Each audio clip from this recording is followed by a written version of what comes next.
Hello friends, good evening. कैसे हैं आप? मैं दिलीप पुणे में YouTube channel all in one news में आपका स्वागत करता हूँ। तो फ्रेंड्स, हम एक बात करेंगे नॉमिनी के ऊपर। तो बहुत सारे मेरे जो फ्रेंड सर्कल है या आप है, आप सबको शायद हर आदमी को पता नहीं होता कि नॉमिनी क्या है। तो सबसे पहले नॉमिनी होता क्या है, इसके बारे में हम चर्चा करेंगे। देखो, नॉमिनी यानी कि आपके बाद अगर आपको कुछ हो जाता है, ओके, अगर आपकी मृत्यु हो जाती है तो उसके बाद नॉमिनी यानी कि एक ऐसा व्यक्ति जो कि अपना रिलेटिव होता है, और उसको हम जीते जी उसको हकदार बना देते हैं कि अगर मेरे को कुछ हो गया तो मेरा जो, मान लीजिए आपकी कोई प्रॉपर्टी है, आपका कोई म्यूचुअल फंड का हो, चाहे मार्केट का पैसा हो, या LIC का नॉमिनी हो। ओके, LIC का आपने किसी को नॉमिनी रखा है, तो ये पूरा पैसा आप मरने के बाद अब उसको देने के लिए बताते हो, उससे कहते हैं नॉमिनी। याद रखिए, यानी कि वारसदार। वारसदार थोड़ा शब्द अलग रहेगा, लेकिन आपका वो राइट होता है कि किसको आपको नॉमिनी बनाना है। और चाहे तो कुछ केस में देखिए, नॉमिनी दो भी आप बना सकते हैं। जैसे कि मान लीजिए आप गवर्नमेंट सर्वेंट है या प्राइवेट सर्वेंट है, और उसमें देखिए ऑप्शन रहेगा आपके पास कि नॉमिनी चाहे तो पेरेंट्स को रख सकते हैं। जैसे आपके मान लीजिए आपका PF फंड आपके पास मान लीजिए 5 लाख है, या मरने तक मान लीजिए आप अभी फ़िलहाल 5 से मरने तक मान लीजिए 8 या 9 लाख, XYZ कितना भी हो सकता है। तो उसके पहले आपको एक फॉर्म होता है, नॉमिनी फॉर्म। तो उसमें आपको लिखना पड़ता है परसेंटेज वाइज, क्योंकि मरने तक आपको परसेंट, जब भी आपका अमाउंट हो तो 100% अमाउंट है, मान लीजिए कोई भी हो सकता है। आज 5 से मरने तक 6 लाख हो जाएगा, XYZ।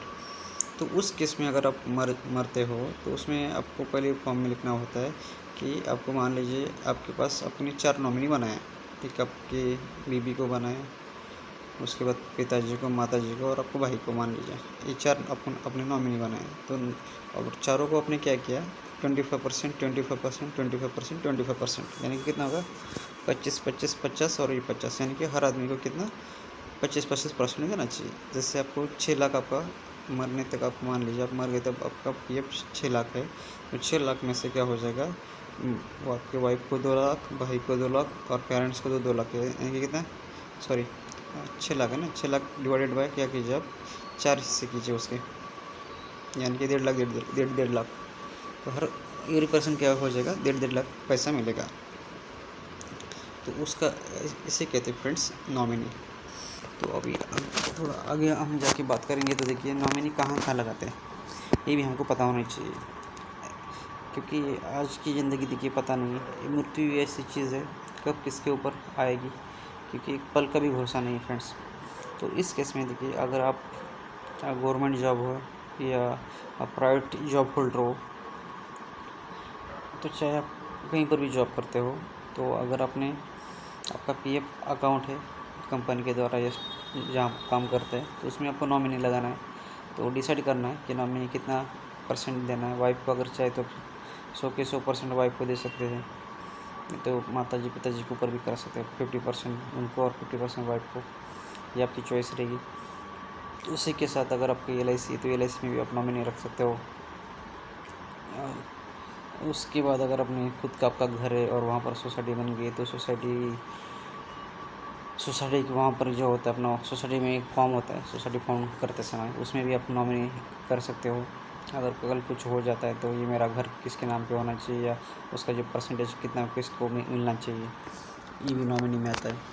तो हर जगह नॉमिनी आता है जहाँ पर आपका कोई हक है, जहाँ पर आपका पैसा है।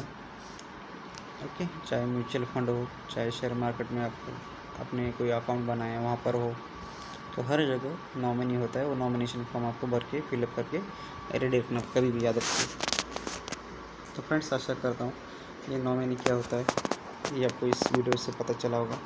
तो आशा करता हूँ अगर आपने अभी तक नॉमिनी फॉर्म फिलअप नहीं किया हुआ, तो चाहे तो आप आपके HR डिपार्टमेंट में जाके उनसे पूछ सकते हो कि मेरा नॉमिनी क्या है क्या नहीं। क्योंकि बहुत बार क्या होता है, अगर कोई अनमैरिड आदमी है तो उसने पहले क्या होता है, माताजी पिताजी को नॉमिनी बनाता है, और मैरिड होने के बाद बीवी को में भी करना चाहे तो कर सकता है, तो ऐसे रह जाता है, तो वो भी आप अपडेट कर सकते हो। तो बहुत सारी केस में क्या है, HR वाले आपको कहते हैं कि आपको नॉमिनी अपडेट करना है क्या नहीं हर 1 साल के बाद। तो अगर आपके HR ने आपको नहीं कह दिया ये इसके बारे में इन्फॉर्मेशन नहीं दी, तो आप वो जाके वहाँ पर इन्फॉर्मेशन भर सकते हो। तो उसी के साथ अगर आपका बहुत सारी कोऑपरेटिव बाहर का जो क्रेडिट सोसाइटी होता है वहाँ पर भी आपका नॉमिनेशन फॉर्म फिलअप करना वहीं पर भी बहुत ज़रूरी है। उसी के साथ बैंक में भी आपको नॉमिनी फॉर्म देना ज़रूरी है। तो हर जगह जहाँ पर आप काम करते हो, जहाँ पर आपका पैसा है, जहाँ पर आपकी प्रॉपर्टी आपके नाम पे है, चाहे प्लॉट हो, कुछ भी हो, तो वहाँ पर आपको नॉमिनेशन देना बहुत ज़रूरी है। तो फ्रेंड्स, आशा करता हूँ इस वीडियो से आपने आज नॉमिनी क्या होता है, वो कहाँ पर लगाते हैं, कितना परसेंटेज वाइज किसको कितना दे सकते हैं, ये भी आपने इस वीडियो से जाना होगा। तो फ्रेंड्स, अगर वीडियो अच्छा लगा तो लाइक और शेयर करना ना भूलें। तब तक मिलते हैं नई वीडियो के साथ। Bye, take care.